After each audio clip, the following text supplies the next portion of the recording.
안녕하세요. 지원주자매 레미입니다. 지난번에는 제가 좀 길게 올렸었는데, 그리고 제가 두 부분을 나눠서 했어요. 그러니까 43번이 좀 긴 거를 먼저 보셔야 되고요. 그 다음에 좀 더 3분짜리 되는 영상을 그 다음에 보셔야 합니다. 그래서 제가 상하라고 해놨어요. 어쩔 수 없이 끊어야 됐어요. 그때는. 그래서 이제 그걸 이어서 할 건데요. 제가 제 사촌이 대구에 오느라 별로 그렇게 찍지를 못했어요. 그래서 좀 길게 됐더니 발음이 좀 굳었더라고요. 제가 좀 버벅거렸죠. 저 동영상에. 그래갖고 막 오리리 해야 되는데 오리리 하고, 그래서 발음이 좀 굳었던 것 같습니다. 근데 지금은 이제 좀 많이 했기 때문에 좀 야해질 수도 있는데, 근데 안 그럴 수도 있어요. 그리고 제가 며칠 전에 감기를 알았어요. 약간 감기가 있어서 콧물도 났고 코막힘도 있고, 그래서 동영상을 안 찍었는데 이제 좀 나아졌어요. 목소리도 나아졌고, 그래서 이제 좀 찍으려 하는데, 어쨌든 그럼 찍어봅시다. 자, 우리가 여기서부터밖에 못 읽었죠? 여기서부터 읽어야 돼요. Chapter 5. You know who it is? Zink asked. Just his first name, .com said. He was wearing a bowling shirt with Joe stitched over the pocket. Now we're getting somewhere, Josh said. I think the name of his team was printed on the back of his shirt, Dot added. I noticed it when he left, but he was too far away to read it.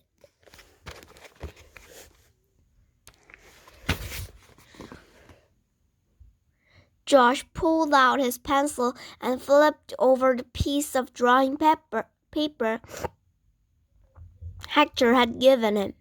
I can sketch him if you tell me what he looked like, he said. You can? Dot asked. Okay, let me see.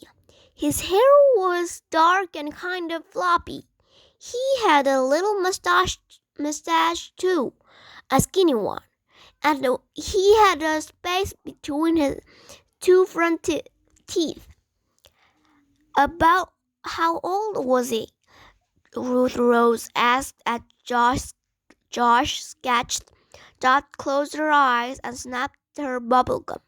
I'd say about 25 or so, she said finally. Did he have any scars or tattoos or anything? Dink asked, watching the thief's face take shape on Josh's paper. Dot shook her head. Not that I can remember. Josh held up his drawing so .com would see it. Does that look like the guy? He asked. Yeah, pretty much, she said. But you draw his chin too square. He had kind of a pointed chin. Josh erased the man's chin, made a few more pencil marks, and then showed her the drawing again. That's him, she said. Boy, you could make a living as an artist. Oh, I don't think so. You'll see.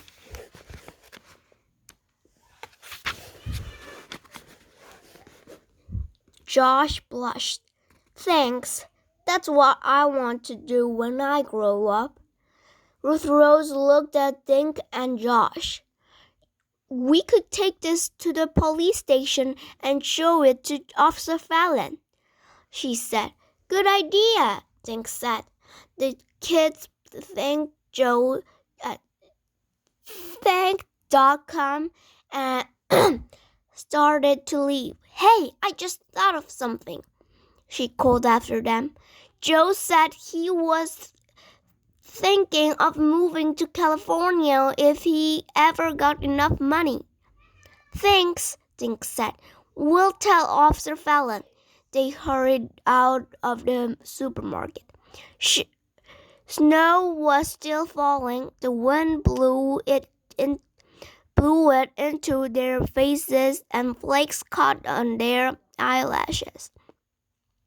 Josh slipped his drawing inside his pocket to keep it dry.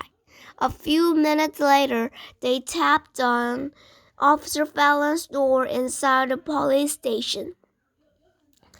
Come on in, he said. How about our Christmas goodie? He held out a paper plate of cookies. We want to report the crime, Dink said, taking a cookie and sitting on one of the chairs in the office. Josh and Ruth Rose each took one, then sat next to Dink. Josh broke his cookie in a half and gave a chunk to Paul. Officer Fallon leaned on his elbow. I'm listening, he said. Dink told him about the lottery ticket stolen from Lucky's house. Officer Fallon let out a low whistle when Dink said $7 million. Ruth Rose continued telling Officer Fallon about visiting Lucky's grandfather, and Josh finished by telling about their talk with .com. He slid his drawing out from under his jacket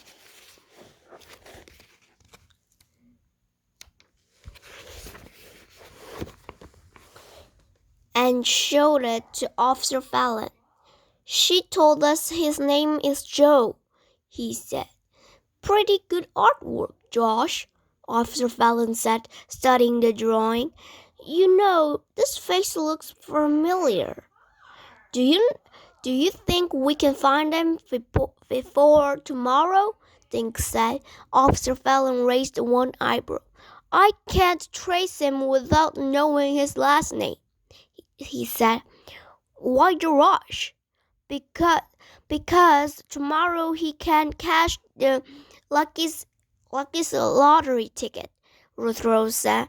And the lottery lady said the guy heading for California, Josh added. Officer Fallon stood up. I'll do my best. Josh, can I keep the sketch? Well, I was planning to finish drawing Ruth Rose, he said. I started a picture on the back. Officer Fallon flipped the paper over. He grinned at Ruth Rose. Is that a bird on your head? It's a parakeet, Ruth Rose said, then explained about Blue Boy. Dink told Officer Fallon about Zelda Zoot. Hector said she steals cookies, he added. We'll check her out, Officer Fallon said, heading for the copying machine. He placed Josh's drawing on the machine, made a copy, and handed the original back to Josh.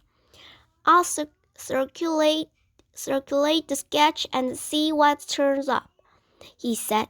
What happens if you don't find the crook in the time? Dink asked. Well, that's the problem, Officer Fallon said. As far as I know, whoever presents a winning lottery ticket gets the money. No questions asked. Even if they stole it? Josh said. That's not fair. I know it isn't fair, Officer Fallon said. But the lottery people have to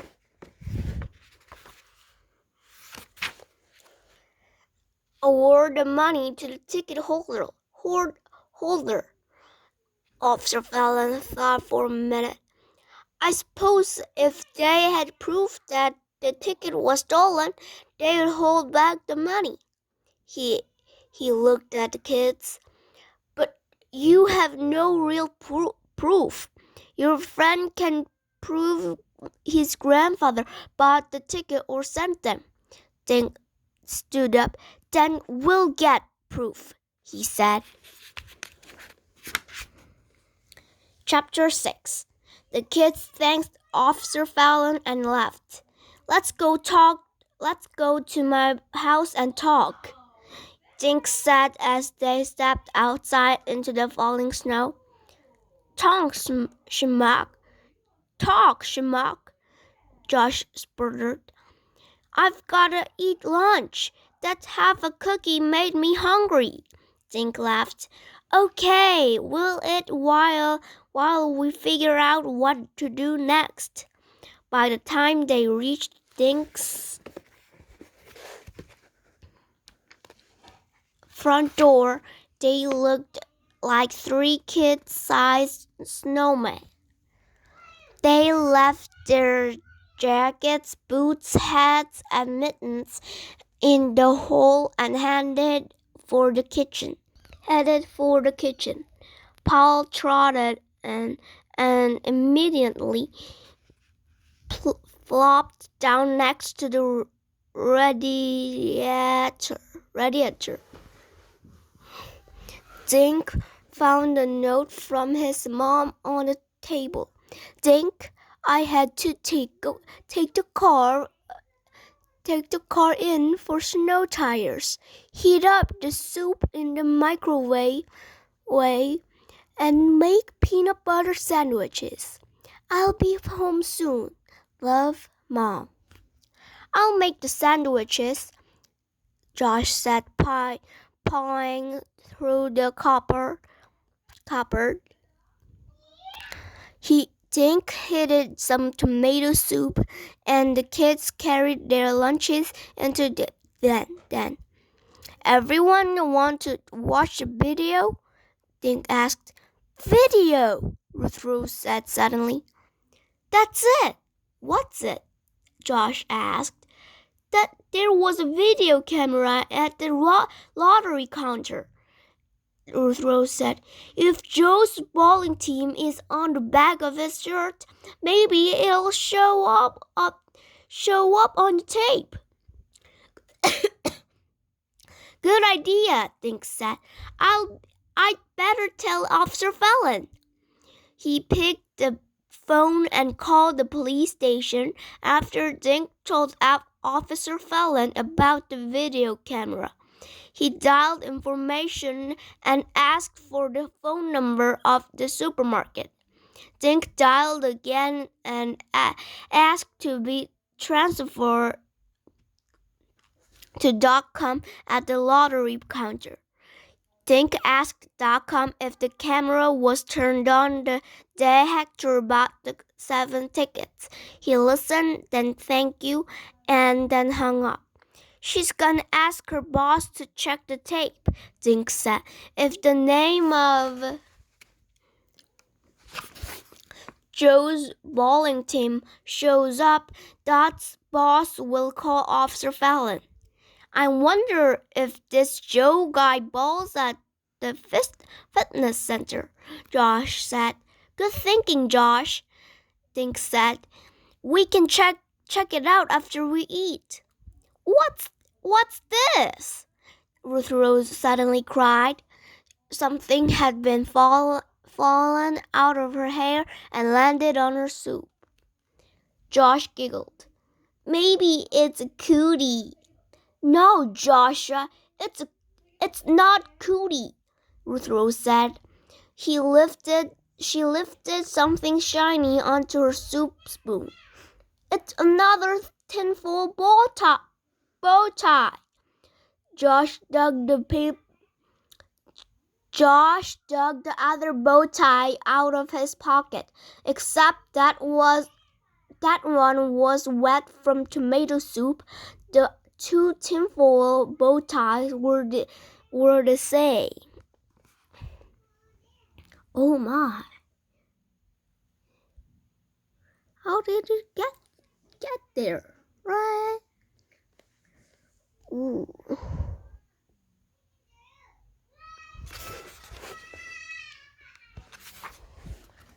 Ruth Rose looked at Dink and Josh. How did that thing get in my hair? She asked. The kids stared at each other. Blue boy, they shouted at the same time. He must have it in his beak when he landed on your head, Dink said. He buried it in your hair. Yeah, but where did he get it? Josh said. The bow tie had to be in the atrium, Dink said. Those parakeets never go outside. Then the crook must have been in the atrium too, Ruth Rose said. Maybe it is Zelda Zoot. It could still be Joe, Josh said. He must have gone to the atrium to ask someone where Hector's grandkids live. Just then, Dink's mother burst into the house. The roads are awful, and it's still snowing, she said. She slipped off her coat, scarf, and boots. This will be good night to curl up with a big bowl of popcorn. That's what we do after skiing, Ruth Rose said. You know how to ski? Josh asked. Sure, my family learned to cross-country ski a couple years ago, Ruth Rose said. Hey, why don't I teach you guys? We can get around town a lot easier that way. That's a nice idea, Dink's mother said. Just keep out of the streets. The snowplows are out in full force. The kids cleaned up their lunch things, got into their jackets, and walked next door to Ruth Rose's house. She took 3 sets of cross-country skis and poles from the garage. Then she showed Dink and Josh how to strap them on their boots. Okay, now just glide, she said. Slip your skis along the snow and use the poles to keep your balance. Piece of cake, Josh said, taking a step. He fell into the snowbank. Chapter 7. Soon Dink and Josh could follow Ruth Rose across the backyard without falling. You guys learn fast, she said. Why don't we ski to the fitness center? We can show Josh's picture around in the bowling alley. The kids skied around the school. Paul bounced after them, leaping high in the snow. When they reached Main Street, they waited for a snowplow to pass, then skied across the other side. They plopped near the corner of the Bridge Lane and Main. A man carrying a heavy-looking satchel and a pair of snowshoes came out of the fitness center. The man smiled at the kids. Nice day to be out in the snow, he said. We just learned how to ski, Josh said. The man flopped his snowshoes on the snowy sidewalk and tried to strap them onto his boots in one hand.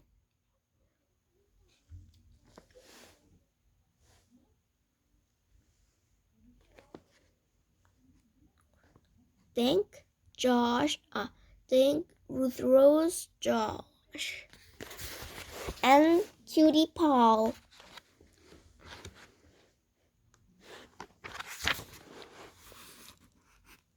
Can I hold your bag for you? Dink asked. Thanks, the man said. Don't drop it on your toe. It's my bowling ball. Do you belong to a bowling team? Josh asked. Yep, I bowl with the Green Line Giants, he said. Why? You thinking of joining a kids league? No, but we were wondering if you know this guy. Josh pulled out his drawing of Joe and showed it to the man. The man said, studying the picture. He's not on our team, but he looks familiar. His name is Joe, Ruth Rose said. The man shook his head and clicked his tongue. I'm pretty sure I've been seeing this face before, he said. Why don't you ask inside? Thanks, we will, Dink said. The man finished strapping on his snowshoes and took out his bowling bag. Thanks for your help, he said, then climbed down Main Street. The kids brushed the snow off the bench and sat to remove their skis. They carried the skis and poles into the fitness center and walked down a set of stairs.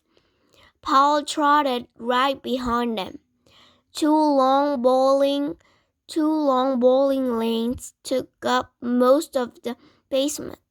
A bunch of men and women were bowling. Some of them wore shirts with names over the pockets. There was a cart in one corner where a woman sold hot dogs and sodas. Josh and Paul stopped and stared at the cart. Why don't we get some lunch? Josh asked. We ate lunch, remember? Dink said, glancing around.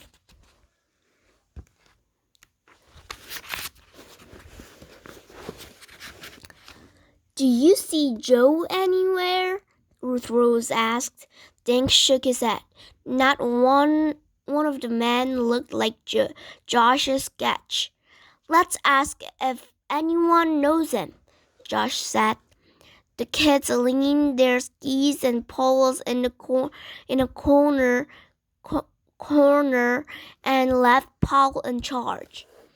They began showing Josh's picture to everyone who wasn't bowling. A few people said Joe looked like someone they'd seen. One woman said Joe resembled her husband George. A man said Joe had a face like a bank robber he'd seen on a most wanted sign at the post office. But no one said they knew Joe. Well, that was a big waste of time, Josh muttered. On the way out of the basement, the kids passed the hot dog stand. Josh unfolded his drawing. Have you seen this guy? He asked the woman. She laughed. Are you trying to be cute with me, sonny boy? What do you mean? Josh asked. I mean, the woman said, tapping the drawing with one finger. This is a picture of you, only older. The kids took a closer look at the sketch. She's right, Ruth Rose said. It does look like you. Josh, it does look like Josh, except for the mustache. That's why everyone said this guy looks familiar, Dink said. He looks just like you. Josh stared at his drawing. So there is no Joe? The woman behind the cart had been listening. Sounds like you've been sent on a wild goose chase, she said. But why would Dot have us looking for some guy who isn't even real? Josh asked. I don't get it. Dink shrugged. I don't either, he said. Why don't we ask her? The supermarket is right across the street. Chapter 8. The kids carried their skis across Bridge Lane and into the supermarket. The store was almost empty on the snowy Sunday afternoon. Look, Dink said, pointing to a small sign tapped to the lottery machine. Closed for the storm. See you tomorrow. Just then, a teenager walked by. He was carrying a broom and a dustpan. The name tag on his shirt said Eric. Cool pooch, he said, smiling at Paul. Do you know if Dot is still here? Ruth Rose asked. Nope, the kid said. She left a while ago, all happy. She goes like, Merry Christmas, Eric, and slips me $20. I go like, wow, thanks, Dot. Eric walked behind the counter. What a mess Dot left back here, he mumbled as he began sweeping.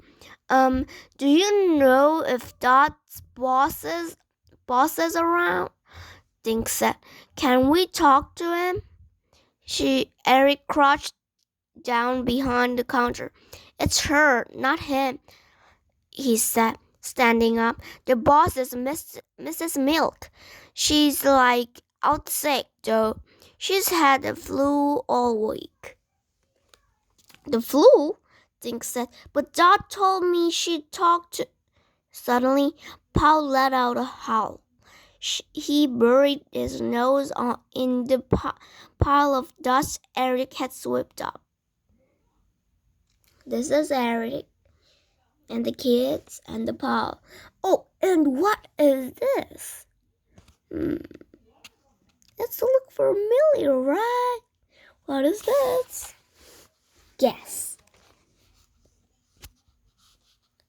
A ribbon. Right. You're right. Let's see. What did you find? Josh asked. Let me have it, boy. Josh pried open Paul's mouth and pulled something out. Look, guys! Josh held out a small tinfoil bow tie. Ruth Rose took it from Josh, then pulled the other one out of her pocket. The three were exactly the same. The kids leaned over the counter. The floor was littered with tiny tinfoil bow ties. Suddenly, it all made sense. Dink could tell by the looks on their faces that Josh and Ruth Rose had figured it out too. Come on, Dink muttered. He grabbed his ski and poles and hurried toward the exit. Josh and Ruth Rose followed with their skis and poles. Let's go, Paul, Josh told his dog. Are you guys thinking I'm thinking? Ruth Rose said once they were outside. Yeah, Dink muttered. Boy, we've been dopes. Let's go back to Allie's. They trudged through the snow and piled into the diner. Allie looked up. Twice in one day? She said. 3 more hot chocolates? Thanks, Allie, Dink said. The kids slid into a booth while Paul flopped down at their feet.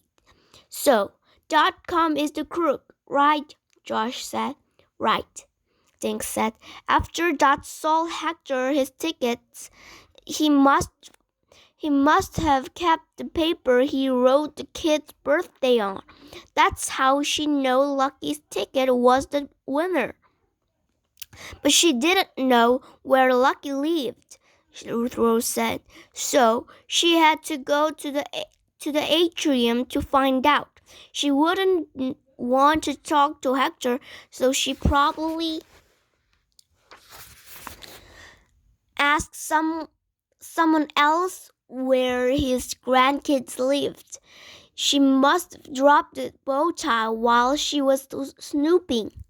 Then she went to Lucky's house and stole the card, Dink added, and dropped another bow tie in the snow, Josh said. Then she made up the story about Joe to throw us off her trail, Rose said. Dink looked at Josh. I bet she described your face because she was looking right at you when you were drawing him. Yeah, and I was so dumb I didn't even notice it was me, Josh said. Let's go, kids. Here we go, kids. Ellie brought their hot chocolates to the table. These are on me.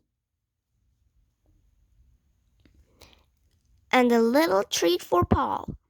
Ellie set a bowl of chopped up hamburger in front of Paul's nose. Paul raised his head, blinking his big brown eyes at Ellie, and stuck his nose at the bowl.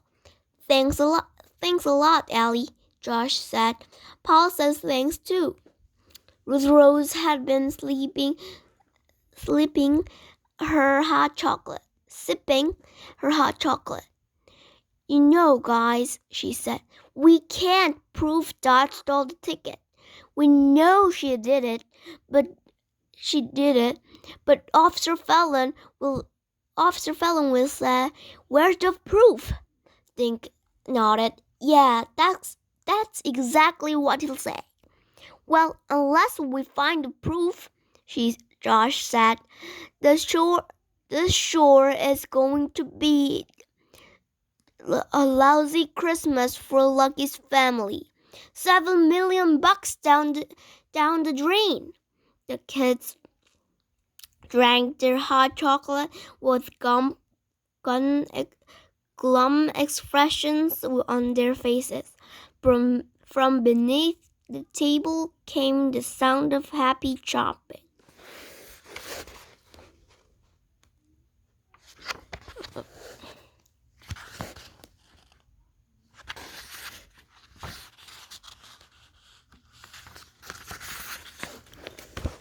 Chapter 9.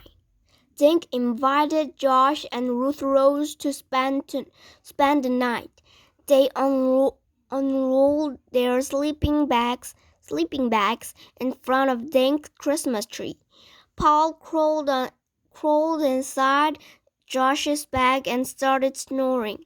While it snowed outside, the kids tried to figure out how to prove that .com had stolen Lucky's lottery ticket. If only we had the witness, Ruth Rose said from her sleeping bag. Too bad she didn't drop something with her name on it, Josh offered, warming his foot on Paul's body. That would be too easy, Dink mumbled. He crawled into his sleeping bag and closed his eyes. Then Dink was dreaming, but it was a happy, the night before Christmas Eve kind of dream. It was a nightmare. Dink was outside somewhere, floundering in the snow. He was barefoot, without gloves, and freezing. His tracks crisscrossed each other as he tried to find his way home. Dink yelled and sat up. From inside Josh's sleeping bag, Paul whimpered. It's okay, Dink whispered. He sat and thought for a minute, then crawled out of his bag. He tiptoed up the stairs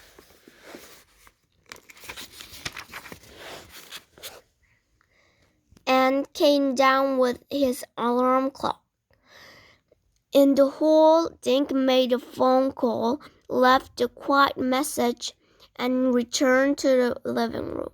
He set the alarm for 6 o'clock and put the clock in the foot of his sleeping bag. And then Dink climbed back and went to sleep.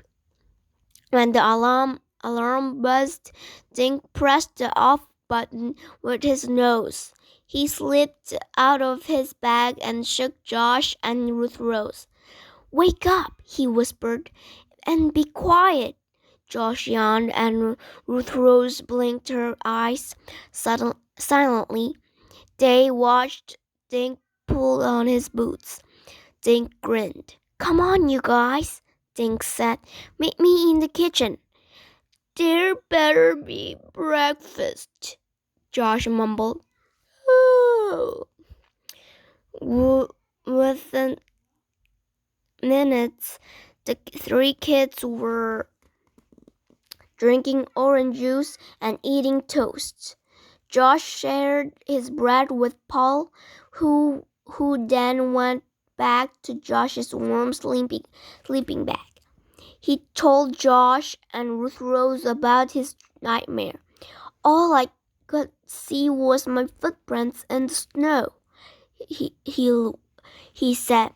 "When I woke up, I thought about what Josh had said about wishing Dot had left something with her name on it." He grinned. "I know how we can prove Lucky's grandfather really did buy the ticket." "How?" Josh said. "And why do you have to tell us in this in the middle of the night?" "Fingerprints," Dink said. "Whose fingerprints would be on the stolen ticket?" "Dot would be, if she stole it," Ruth Rose said. "But her fingerprints would be on the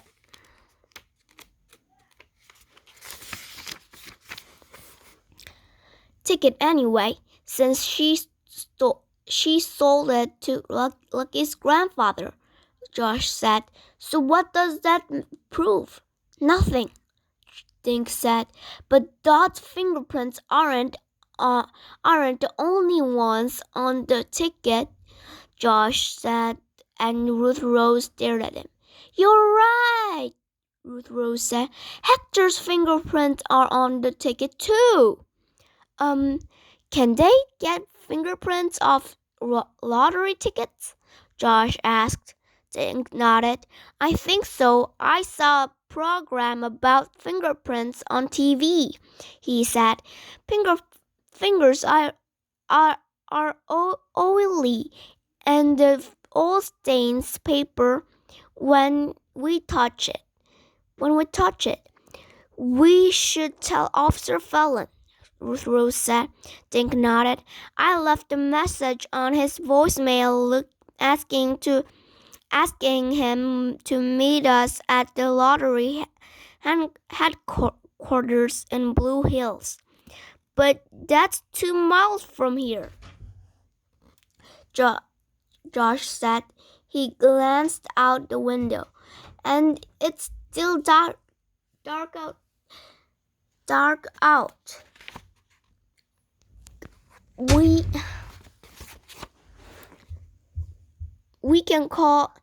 We can get there fast on skis," Dink said.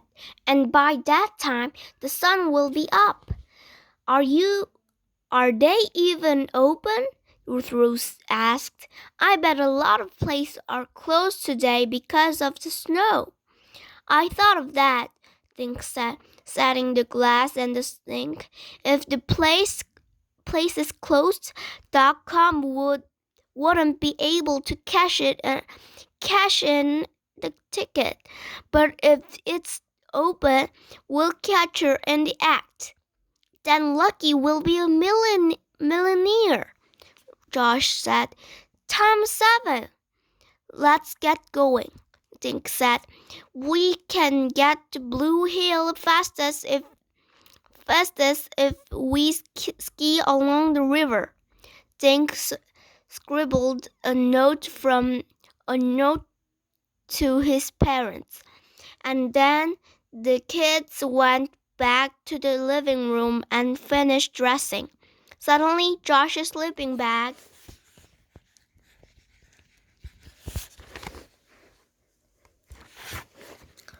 moved. A big bump wiggled toward the opening.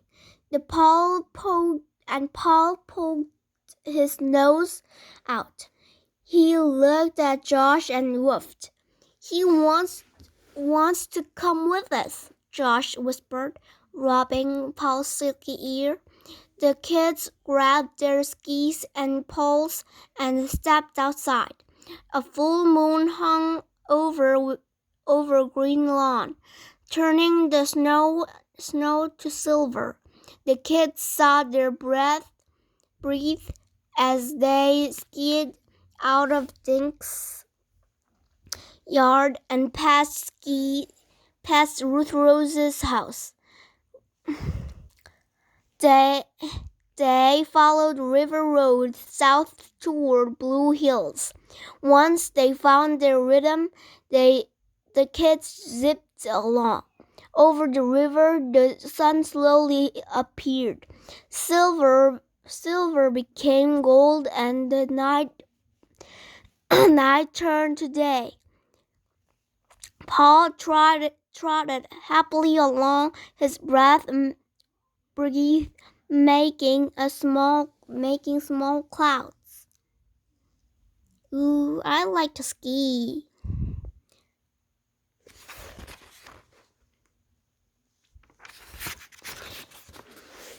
Chapter 10.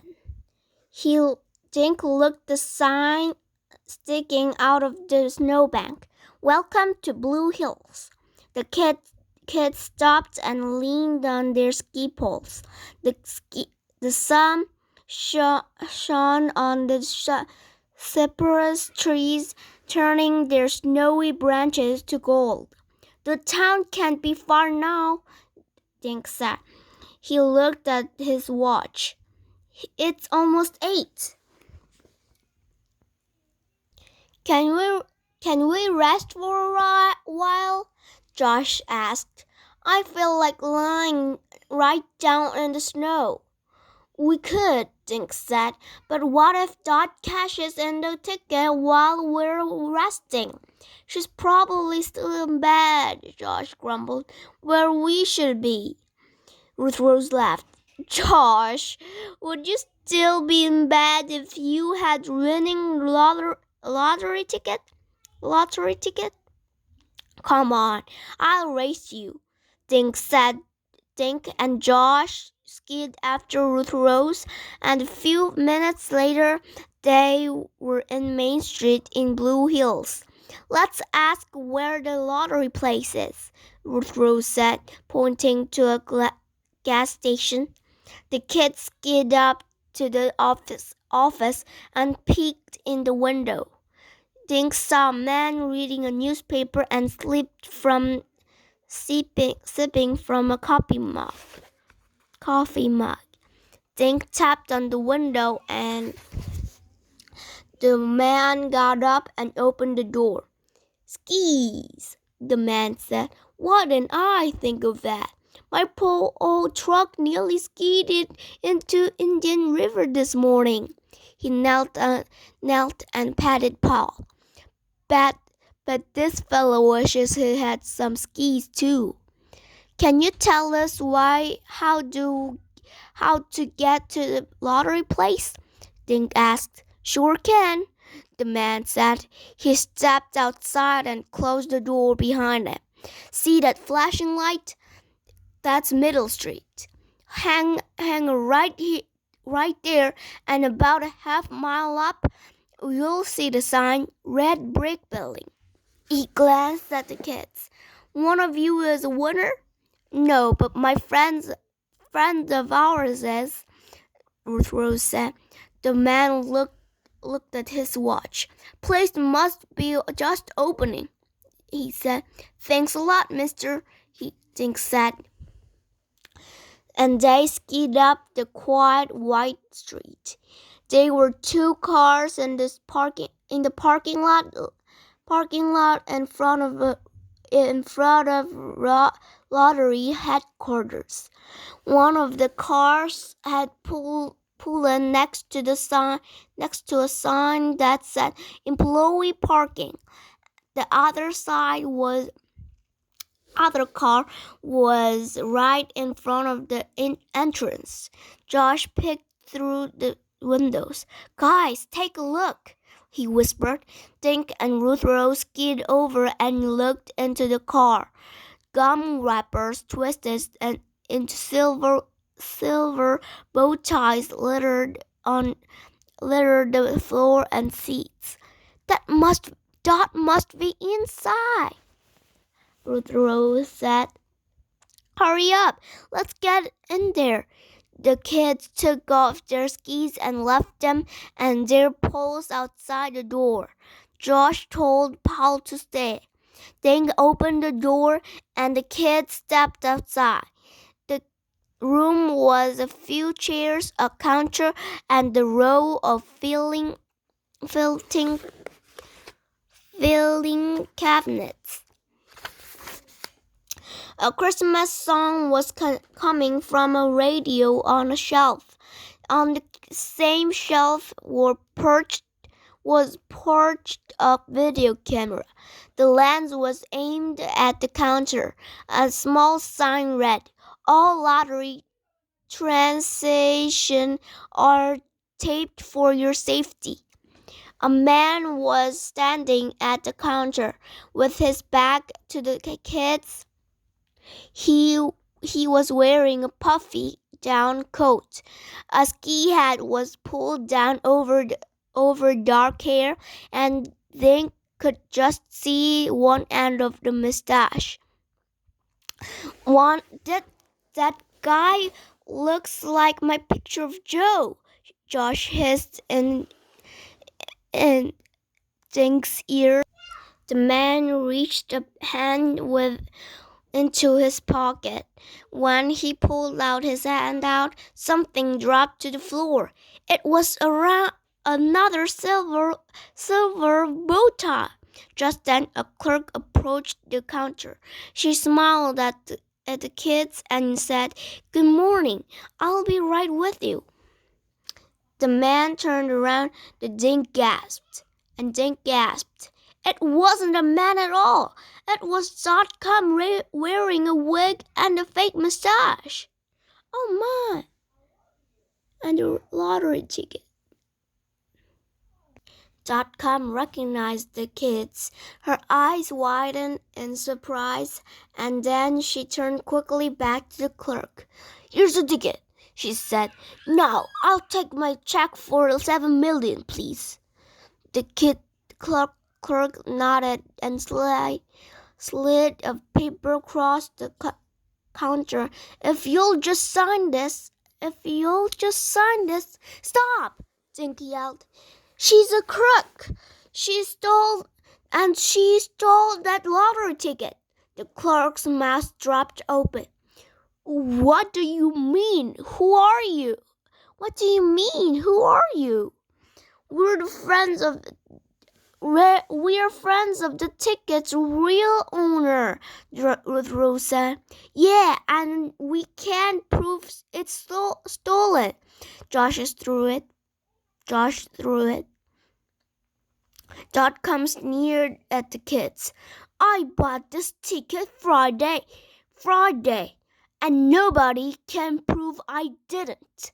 "Yeah?" Dink retold. "Then why are my friend's fingerprints on it?" "Villani," .com said through her fake mustache. "And your fingerprints are on the metal where you stole the Christmas card," Ruth Rose said, pointing to .com. .com laughed. "You're crazy, kid. I was wearing gloves." The clerk picked up the telephone. "I'm calling the police," she said. Suddenly, .com charged toward door. She flung it open and hurtled out into the snow. Josh ran after after her, screaming, "Attack, Paul!"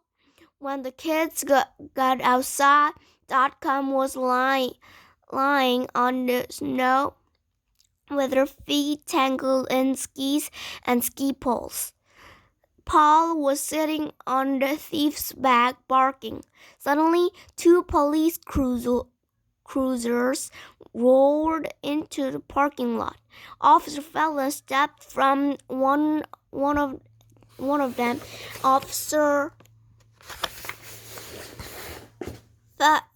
Keene from the other. What's going on?" Officer Fallon asked. "She stole Lucky's lottery ticket," Dink said, pointing to .com, "and we have proof. Lucky's grandfather's fingerprints will be on the ticket." Josh pulled Paul away, and Officer Fallon helped .com to her feet. Her face was covered with snow. Then, when she wiped the snow away, the mustache fell off. Who is this character?" Officer Fallon said. "Her name is .com," Dink said. "She's wearing a wig." Officer Fallon reached over and pulled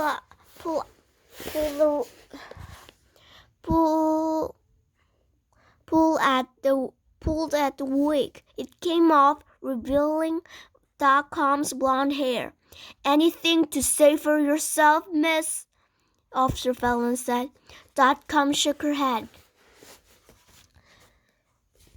"Then hold out your hands." Officer Fallon snapped on a pair of handcuffs. Officer Keene led .com to his cruiser. Just then the clerk came bustling out of the office holding the lottery ticket. "What should I do with this?" she asked. "It's the $7 million winner." Officer Fallon looked at Dink, Josh, and Ruth Rose. "Would you kids like a ride to Lucky's house?" he asked.